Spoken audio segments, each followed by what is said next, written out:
une radiographie de l'épaule droite qui n'a montré aucune anomalie notable. Un traitement à base d'anti-inflammatoires non stéroïdiens a été instauré pendant 15 jours sans amélioration clinique. C'est pourquoi donc, la chienne nous est référée pour investiguer un petit peu plus loin. À l'examen clinique, donc l'examen clinique général est complètement dans les normes. À l'examen orthopédique, par contre, on constate une chienne qui a un port de tête qui est assez bas. Elle marche avec un dos qui est complètement voussé. Et à l'arrêt, quand on regarde sa posture, elle a un report de poids sur le membre thoracique gauche. Et quand on la fait marcher au pas, elle présente effectivement une boiterie avec appui plutôt intermittente du membre thoracique droit qui se manifeste surtout par une amplitude de la foulée de ce membre thoracique droit qui est diminué. Donc ici, vous avez un petit peu une vidéo de la chienne donc telle qu'elle nous est présentée. Donc vous voyez effectivement ce port de tête qui est assez bas, ce dos voussé. Et là, vous voyez l'amplitude de la foulée membre thoracique gauche et membre thoracique droit. Du coup, il y en a une amplitude qui est beaucoup plus faible, beaucoup plus courte. Donc c'est vraiment juste sur certaines foulées qu'on peut le voir. Si je vous remets un petit peu la vidéo au début. Alors, attendez, hop. Voilà. Et là, on arrive au ralenti. Membre thoracique gauche et membre thoracique droit avec une amplitude beaucoup plus courte. Donc on voit effectivement cette boiterie. J'en profite pour souligner l'intérêt vraiment du slow motion quand vous examinez les animaux, quand vous faites un examen orthopédique, ça peut vraiment mettre en évidence des boiteries qui sont assez frustres. Donc voilà. Si on regarde, on fait un examen orthopédique un peu plus poussé. On fait descendre et monter des escaliers à la chienne. On constate que la montée des escaliers se passe sans difficulté. Et en revanche, à la descente, la chienne est vraiment hésitante. Quand on lui manipule le cou, on note aucune cervicalgie. Et par contre, quand on se met à palper un petit peu le membre thoracique droit, on constate une amyotrophie modérée, en particulier des muscles supra- et infraépineux, et une douleur à la flexion-extension et à la rotation interne et externe de l'épaule droite.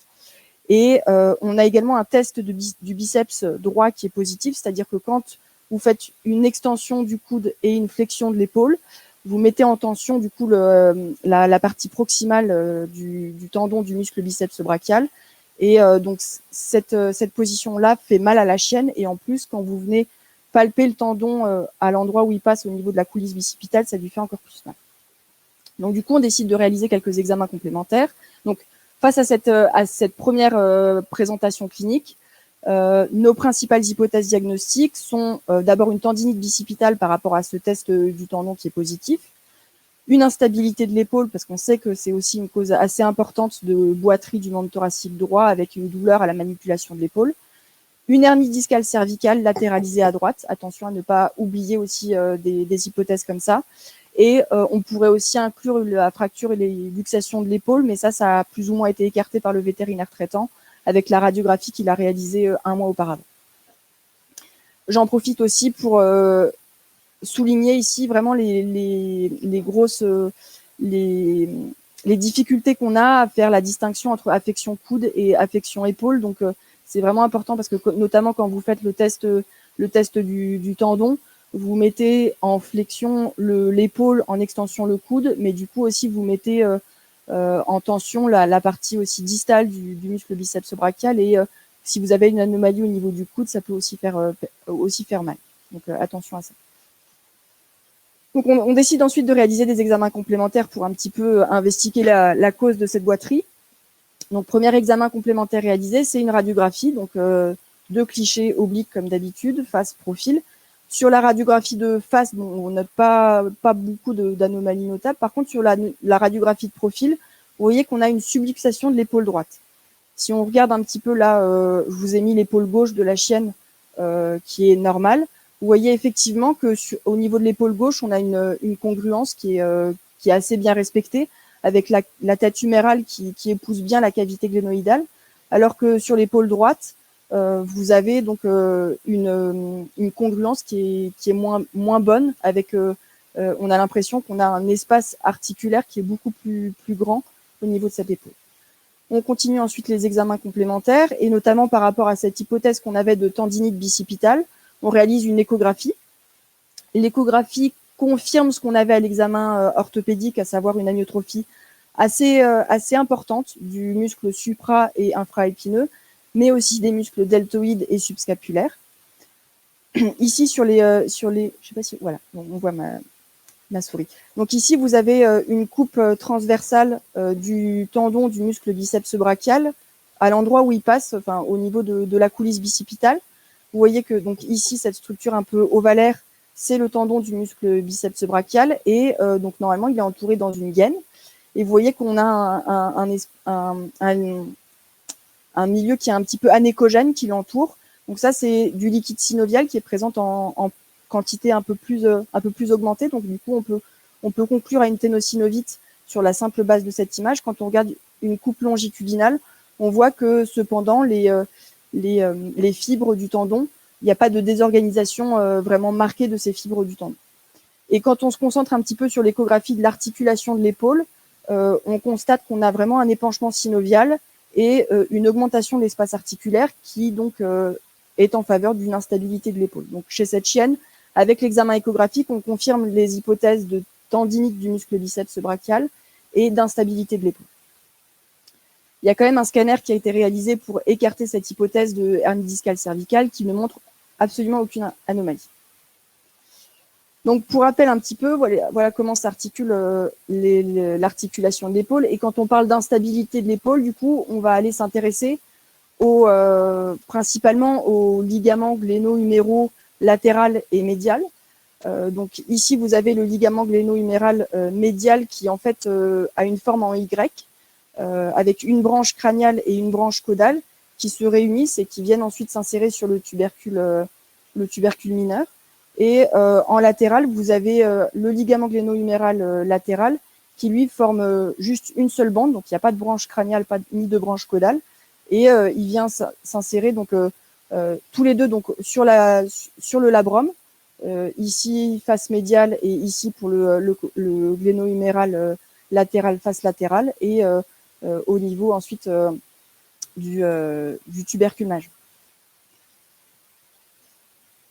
Donc ensuite, on décide donc de réaliser ce traitement sous arthroscopie. L'arthroscopie, dans le cas de Elfie, a deux intérêts principaux. C'est vraiment de confirmer cette instabilité de l'épaule et de voir en particulier quel ligament est affecté, s'il s'agit plutôt d'une instabilité latérale ou d'une instabilité médiale.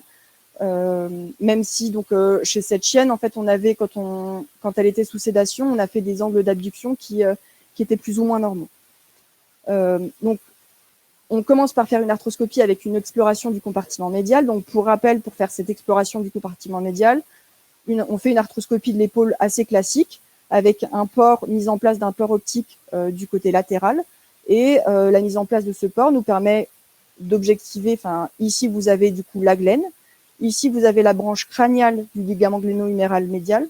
Je vous parle de ligaments gléno-huméraux, mais juste entre parenthèses, c'est exactement les mêmes. On les appelle aussi les ligaments collatéraux. Donc, collatéraux au niveau de l'épaule et gléno-huméraux, c'est exactement les mêmes. Donc, branche crâniale du ligament gléno-huméral médial, le tendon du muscle subscapularis, et ici, vous avez la tête humérale.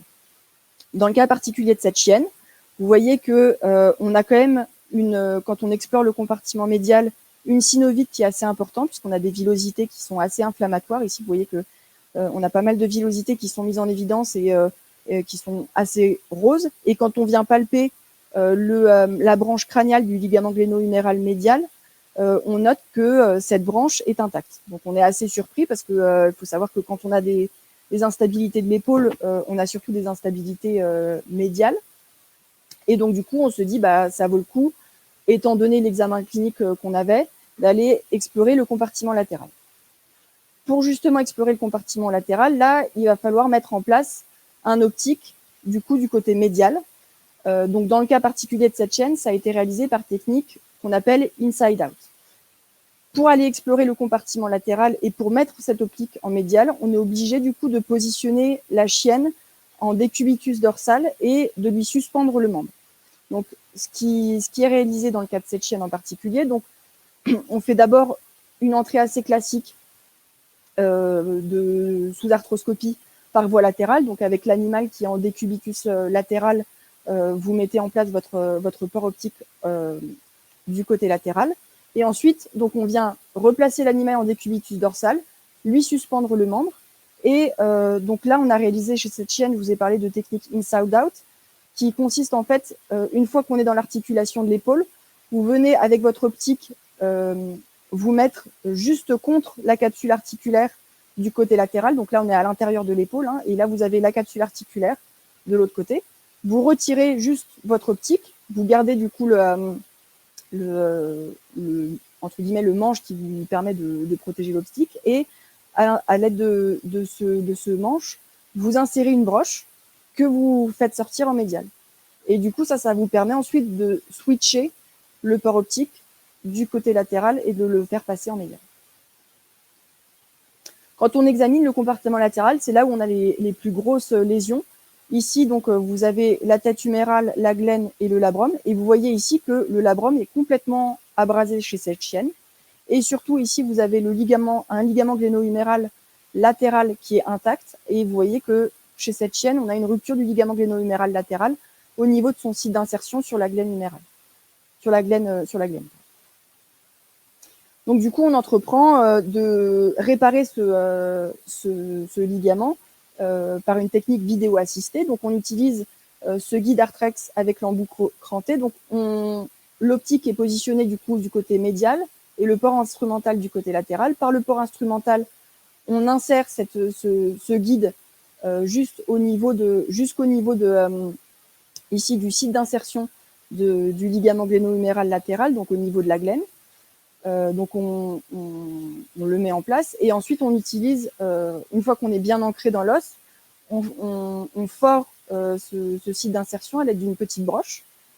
Une fois qu'on a réalisé ce forage, on taraude pour ensuite pouvoir mettre en place une encre Swivelock de 3,5 mm de diamètre qui est montée avec un fil fiber tape de 2 mm. Et là, on a la vue arthroscopique une fois l'encre en place, donc l'encre qui est mise en place ici au niveau de la glène, donc partie latérale de la glène. Et vous voyez ici, vous avez la prothèse ligamentaire qui est en place. Ensuite, on récupère les fils à l'extérieur, donc par le port optique. On réalise un forage huméral qui va depuis la tête humérale jusque vers le tubercule majeur et on serre ensuite les nœuds sur un bouton. Voilà la radiographie en post-opératoire immédiat et pour que vous compreniez un petit peu ce que je viens de vous raconter et notamment la position des différents forages. Voilà la position du coup de l'encre avec la prothèse ligamentaire du coup. Donc l'encre, on voit bien qu'elle est insérée du coup du côté latéral et la prothèse ligamentaire qui fait globalement ce trajet-là, et le forage osseux au niveau de l'humérus qui passe ici, et la prothèse qui est serrée du côté médial à l'aide d'un bouton, donc ici le nœud qui est réalisé. En post-opératoire, la chienne est mise sous anti-inflammatoire non stéroïdien pendant 1 mois, avec des antalgiques pendant une dizaine de jours, et on préconise une coaptation externe avec un spicaspink modifié pendant à peu près 4 semaines. Et du coup, on dit globalement aux propriétaires repos strict pour cette chienne pendant au moins 6 semaines. Quand on la revoit aux différents contrôles, on constate une amélioration qui est assez notable. Et le dernier suivi a lieu à 6 mois. Les propriétaires rapportent une activité physique intense qui est réalisable sans gêne.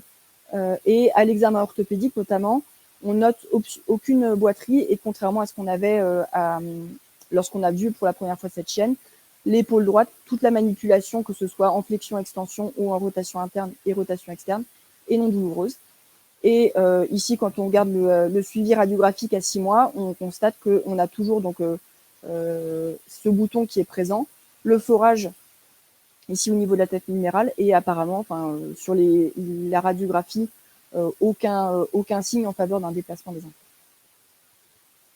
Donc pour discuter un petit peu de ce cas, donc ici, je vous ai présenté du coup une instabilité latérale de l'épaule. Donc oui, les instabilités de l'épaule, c'est des causes assez fréquentes de boiterie d'épaule.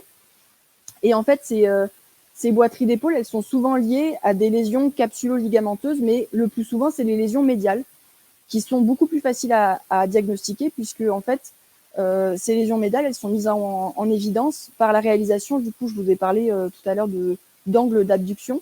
En fait, il s'agit de réaliser ce test avec l'animal qui est sous tranquillisation. Et vous regardez en maintenant la scapula à peu près horizontale par rapport à l'angle de la table, vous regardez à quel point vous pouvez abducter l'humérus par rapport à la scapula. Si vous avez un angle qui est, enfin, on estime que l'angle normal d'abduction est inférieur à 30 degrés et que si vous avez un angle qui est supérieur à 50 degrés, globalement, vous avez une instabilité médiale de l'épaule. Entre 30 et 50 degrés, ça reste douteux. Donc, ces instabilités médiales de l'épaule, elles sont en tout cas beaucoup plus faciles à caractériser que les instabilités latérales, puisque vous n'avez aucun moyen clinique, globalement, de diagnostiquer ces instabilités latérales, mis à part une douleur à la manipulation de l'épaule. Et donc, on a quand même des cas d'instabilité d'origine latérale qui sont assez rares et très rarement décrites et rapportées dans la littérature.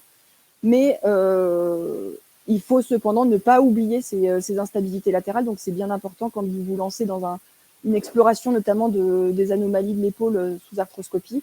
Si vous ne trouvez rien au niveau du compartiment médial, pensez à aller regarder du côté latéral. L'intérêt de l'arthroscopie, donc, c'est vraiment la modalité diagnostique la plus informative dans le cas des pathologies de l'épaule, puisqu'elle vous permet à la fois une visualisation directe des anomalies, mais aussi de palper les différentes anomalies. Donc l'IRM, avec l'IRM, vous allez pouvoir aussi voir certaines anomalies, mais vous n'allez pas avoir cet intérêt de la palpation, notamment du caractère intact ou non des ligaments gléno-huméraux médial et latéral. L'arthroscopie permet non seulement de réaliser un diagnostic, mais aussi de faire le traitement avec une chirurgie donc vidéo assistée qui a beaucoup d'intérêt puisque il est rapporté qu'il y a beaucoup moins de douleurs en post-opératoire. Et ici, vous avez le traitement vidéo assisté d'une instabilité médiale de l'épaule avec donc même principe, hein, le guide qui est mis en place, donc cette fois-ci du côté médial de la glène au niveau du site d'insertion du ligament gléno-huméral médial, le forage qui est réalisé, le taraudage et puis ensuite la mise en place de l'encre avec les différents fils qui passent. Et ici, vous avez la radiographie en post-opératoire avec du coup l'encre qui est mise en place du côté médial et le bouton du côté latéral, puisque ici, il s'agissait de reconstruire un gléno-huméral médial. Donc, la voie médiale a beaucoup d'intérêt dans le cas des arthroscopies de l'épaule et surtout dans le cas des instabilités de l'épaule, notamment pour la mise en place du port optique, pour tout ce qui concerne visualisation du compartiment latéral.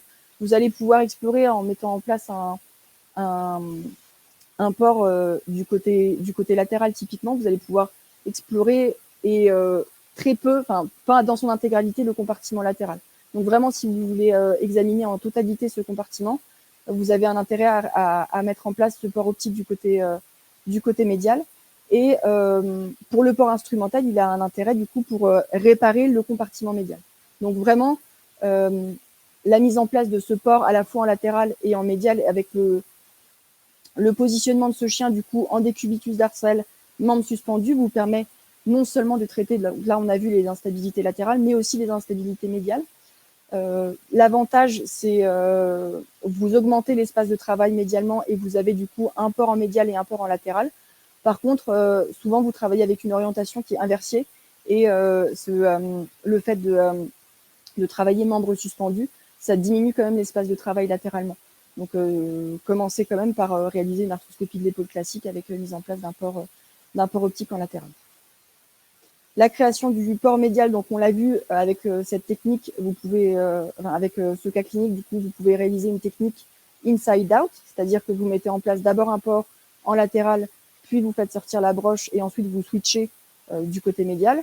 Vous pouvez aussi réaliser ce qu'on appelle la technique outside in. Ici, donc vous mettez votre port toujours du côté latéral et cette fois-ci, vous vous aidez d'une aiguille spinale pour vraiment voir votre aiguille arriver dans l'articulation. Et ensuite, une fois que votre aiguille est correctement mise en place dans l'articulation, vous allez utiliser une petite lame de bistouri pour augmenter, enfin pour inciser justement et ensuite pouvoir mettre en place votre port de ce côté. Alors juste pour finir, donc si on regarde maintenant ce petit cas clinique, juste pour un petit peu avoir votre avis sur la prise en charge de ce cas-là. Donc vous avez ici donc la radiographie d'une chienne. Donc c'est globalement un chien qui vous est présenté en consultation pour une boiterie du membre thoracique droit qui évolue depuis à peu près 2 mois. Donc à la manipulation, à l'examen orthopédique, vous constatez effectivement une douleur à la manipulation de l'épaule. Vous réalisez ces clichés radiographiques. Vous constatez donc qu'il y a une luxation latérale de l'épaule. La question, c'est qu'est-ce que vous faites? Donc, où est-ce que vous vous lancez? Donc, juste, je répète, ici, donc, juste parce qu'on vous entend pas, du coup, l'Assemblée vous entend pas. Donc, on proposait donc la réalisation d'un examen IRM pour vérifier. Donc, en fait, je pense que j'aurais choisi une IRM qui permet peut-être de bien voir toutes les lésions ligamentaires. Faire un bilan lésionnel. Un bilan lésionnel complet, plutôt que de me retrouver devant une arthroscopie et de laisser et d'avoir une improvisation au moment de l'arthroscopie. Je préfère d'abord réfléchir et ensuite décider. D'accord. Voilà. Ok. Est-ce qu'il y a d'autres... Quelqu'un propose autre chose? Effectivement, l'IRM est quand même une super indication dans ce cas-là, quoi. Alors après, c'est un cas qui date déjà de 4-5 ans. Donc malheureusement, nous, à l'époque, on n'avait pas l'IRM qui était disponible. Et également, le but, c'est juste de se dire, en fait, et le but de la présentation qu'a fait Margot de façon plutôt parfaite jusqu'à présent, et de se dire que vous avez un cas comme ça avec une épaule qui vous paraît quand même plutôt normale. Comme tu dis, la glène est normale, la tête humérale est plutôt propre. On n'a pas l'impression d'avoir les lésions arthrosiques. Alors même si ça fait quelques semaines ou mois que le chien boite, l'épaule est plutôt propre, quoi. Et que la première intention sur un cas comme ça, c'est de se dire, c'est surtout de réparer, quoi. C'est de se dire, on va pas aller faire une arthrodèse sur un chien qui a une épaule qui est plutôt quand même globalement en bon état. Après, normalement, la lésion, la luxation latérale, comme ceci, c'est le compartiment latéral qui est lésé. Hein. Le compartiment médial, normalement, est peu ou pas touché sur ce genre de situation. Et c'est vraiment les tissus de soutien en latéral qui ont été lésés. Là où, du coup, à l'époque, c'est vrai que je me suis dit, tiens, super, l'épaule est plutôt propre, luxation latérale et tout, ça vaut le coup de le réparer, quoi. On y va, on met un coup d'arthroscope dedans, puis on va mettre les angles comme on a fait, quoi, parce qu'à l'époque, on n'avait pas accès à l'IRM de façon facile. Et voilà ce qu'on a vu à l'arthroscopie. Donc même principe, hein, toujours avec mise en place, on est parti du coup nous pour stabiliser l'épaule, donc mise en place du port optique, l'animal en décubitus dorsal, membre suspendu, mise en place du port optique en latéral, du port optique en médial. Et là, grosse surprise, vous voyez que au niveau intra-articulaire, vous avez des lésions d'éburnation qui sont assez prononcées. Et ici, vous avez, c'est au niveau de la tête humérale, une espèce de tranchée qui s'est faite de ce côté-là. Donc, un peu surpris, j'imagine, hein, par ces découvertes. Donc du coup, décision de ne pas stabiliser cette épaule comme c'était prévu initialement, et comme vous voyez en fait, donc arthrodèse au final, et en fait vous voyez effectivement que sur la tête humérale vous aviez cette tranchée là qui était vraiment assez visible sur, une fois qu'on a réalisé l'arthrotomie du coup. Et on se dit heureusement qu'on est parti sur un examen arthroscopie d'abord exploratrice, et ça montre quand même l'intérêt de toujours avoir un plan A puis un plan B aussi, parce que de ne pas partir bille en tête sur instabilité, stabilisation, mais aussi de se dire dans certains cas malheureusement on peut pas sauver toutes les épaules. Et du coup voilà,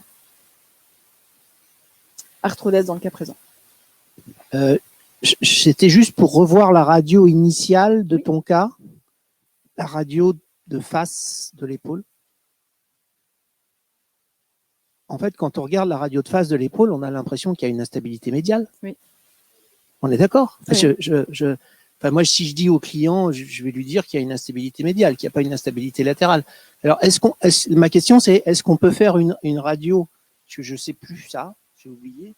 Est-ce qu'on peut faire une radio en contrainte pour essayer un luxé en latéral, ce qui n'a pas été fait là. Juste pour préciser, cette chaîne avait quand même des angles d'abduction qui étaient pas du tout inférieurs à 30 degrés. On était dans cette zone entre 30 et 50 degrés où c'est une zone assez douteuse et où on se dit oui, ça c'est sûr. Hein. Ça c'est sûr que quand vous regardez ces deux C'est là tout l'intérêt du cas en fait. Et c'est pas un cas qui est simple parce que c'est déjà un cas qui est relativement rare. Instabilité latérale de l'épaule, je pense que sur des déchirures du gléno-huméral, mis à part avec de luxation latérale, on en voit comme de temps en temps, l'instabilité à proprement parler est quand même relativement rare. 90% des lésions d'instabilité de l'épaule sont des lésions médiales. Donc déjà, c'est le premier cas qui est rare parce que des fois, il faut penser à autre chose, quoi, entre guillemets. Ensuite, le cas, il est intéressant pour plusieurs choses, hein, et je pense qu'il illustre assez bien. Déjà, bien sûr, c'est l'intérêt de l'arthroscopie. Et on voit que quand même, mine de rien, je suis d'accord avec l'IRM. Je suis d'accord que l'IRM, ça reste un gold standard hyper intéressant pour l'évaluation des lésions musculo-squelettiques de l'épaule et autres. Après, je donnerai 2-3 limites sur l'IRM, qui est déjà un coût qui est non négligeable. 2, un temps d'acquisition qui est relativement long. Du coup, c'est pas quelque chose qui est si simple à faire. Et surtout, je pense qu'actuellement, sans faire offense à beaucoup d'imageurs, c'est que ça reste aussi un énorme apprentissage. Et que apprendre à lire une IRM d'épaule, c'est plus compliqué. Et que je reste convaincu qu'à l'heure actuelle, même si, oui, effectivement, on a des lecteurs d'IRM qui sont bons, pour voir une tendine du biceps, ainsi de suite, oui. Et j'en ai plein des cas où en IRM, globalement, on me dit, tiens, le ligament glénoméral, il est laissé en médial, tiens, il est laissé en latéral, ainsi de suite. Et on va la retrouver, en fait, rien du tout. Donc, du coup, globalement, c'est que je pense que si l'IRM est un super examen, et que l'IRM est un super examen, qu'on a une IRM de bonne qualité, et qu'on a aussi quelqu'un qui est capable de lire l'IRM de façon hyper satisfaisante, et que la compétence en IRM de l'épaule est quelque chose qui est extrêmement, extrêmement difficile à obtenir, et qu'à mon avis, encore en vétérinaire, sans faire offense vraiment aux imageurs qui sont dans la majorité des cas des performants dans tout ce qu'ils font, mais néanmoins, ça reste quelque chose. Demandez à un imageur qui a fait une résidence, demandez à un imageur qui fait de l'IRM, qui fait de l'écho, qui fait de l'endo, fait de la radio, on va dire, quoi. Combien de fois par an il a des IRM d'épaule, quoi. Peut-être certainement de plus en plus, mais globalement, on n'a pas encore une grosse expérience. En médecine humaine, il y a eu des études qui ont été faites où, globalement, il y a 20 ou 30 ans, prenez les IRM qui ont été faites il y a 20-30 ans, avec les diagnostics.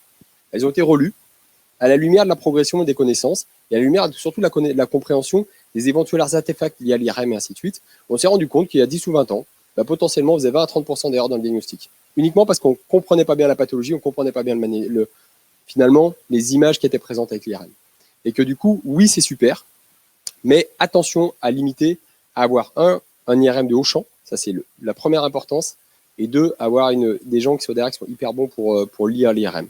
Par contre, ce qui est sûr et certain, c'est que à l'heure actuelle, aujourd'hui, l'IRM reste pour l'instant, pour moi, en première intention sur l'épaule, l'examen de choix dans beaucoup de pathologies. Mais je mettrai ces deux limites-là sur l'IRM qui sont importantes.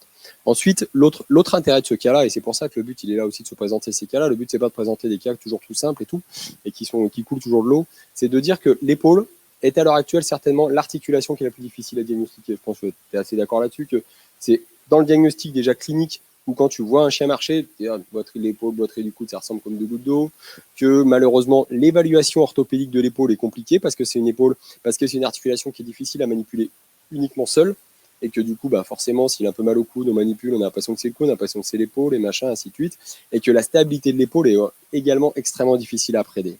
Et que le test d'abduction et le test de mobilisation, de palpation de l'épaule et ainsi de suite, oui, c'est très bien, oui, c'est quelque chose qui marche bien lorsqu'il est supérieur à 50-60 degrés. Là, on a généralement peu ou pas de soucis. Quand c'est dans la zone grise, comme disait Margot, entre 30 et 50 degrés, là, ça devient un petit peu plus compliqué de diagnostiquer. On sait également que juste de l'amyotrophie de l'épaule, c'est-à-dire que tu perds du suprascapulaire, tu perds du flux musculaire, du sous-scapulaire, tu vas avoir une instabilité. Tu vas avoir une augmentation de l'angle d'abduction, une augmentation éventuellement de l'instabilité lésionnelle. Du coup, deux choses à avoir sur l'examen orthopédique de l'épaule, c'est que, c'est difficile, et également que les tests qui sont disponibles en clinique, ils ne sont pas forcément très spécifiques et très sensibles. Ils sont assez se dire, OK, il y a une pathologie de l'épaule, il a mal à l'épaule. Mais par contre, te dire exactement c'est ça, c'est plus difficile. Et du coup, le test d'abduction, il a plutôt une valeur, on va dire, prédictive négative. C'est-à-dire que tu as un test d'abduction normal, tu peux te dire qu'il y a 90% de chances d'avoir un compartiment médial qui soit normal. Par contre, il est positif, ça ne veut pas dire qu'il y a une anomalie.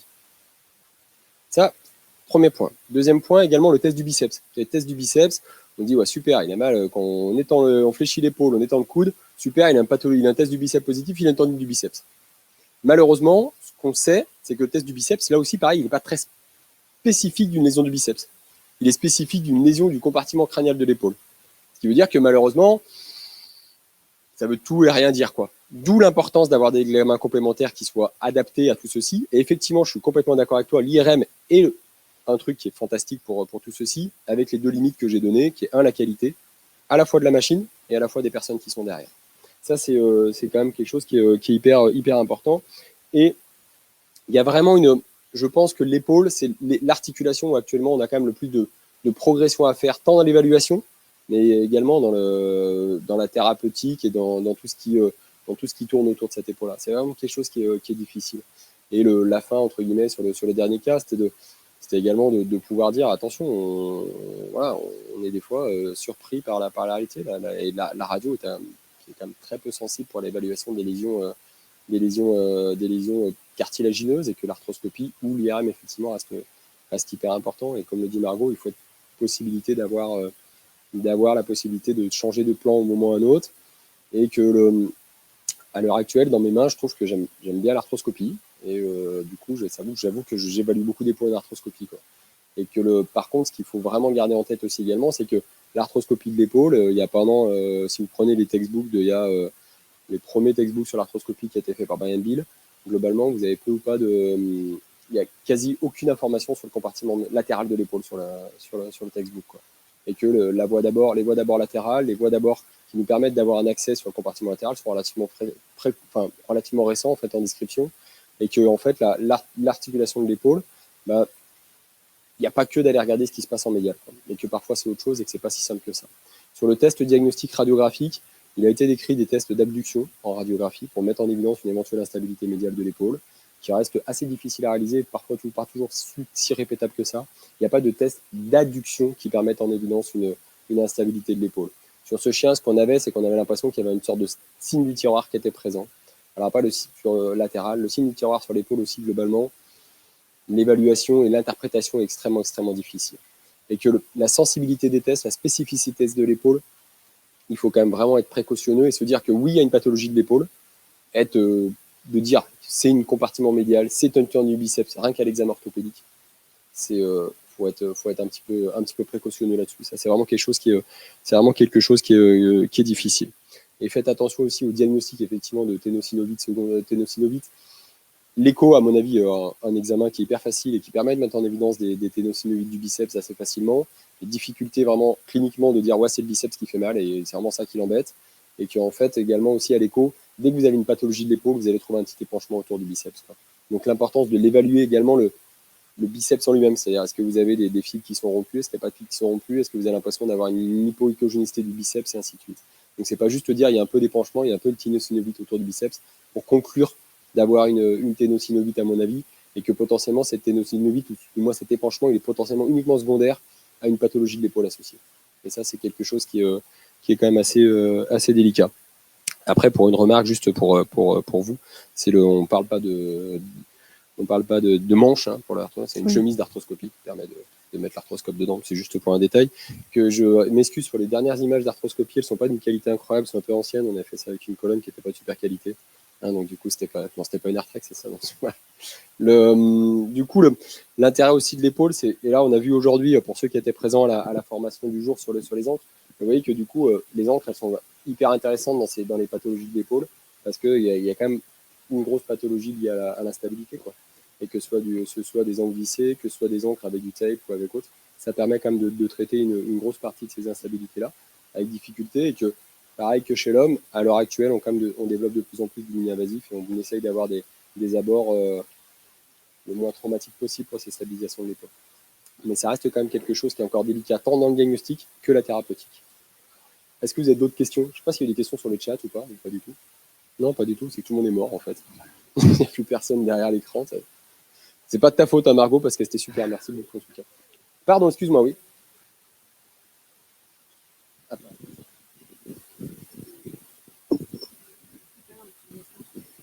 Oui, le test du tendon était positif.